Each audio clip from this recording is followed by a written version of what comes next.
Nilikuwa request a poem about MKU, your talent MKU. Yeah. Do you have it? If you still don't have it right now, it's okay. I can just say something about the institution. Okay.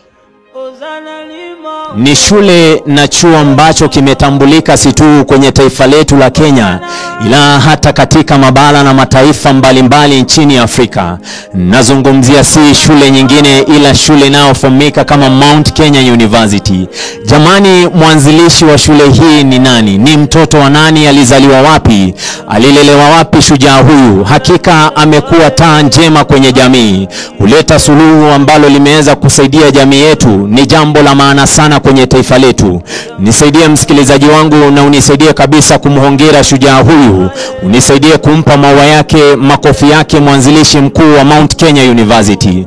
Aliko asikie sauti hii kutoka kwa tasnia mzima ya Sauti ya Dhahabu. Tunamwenzi sana.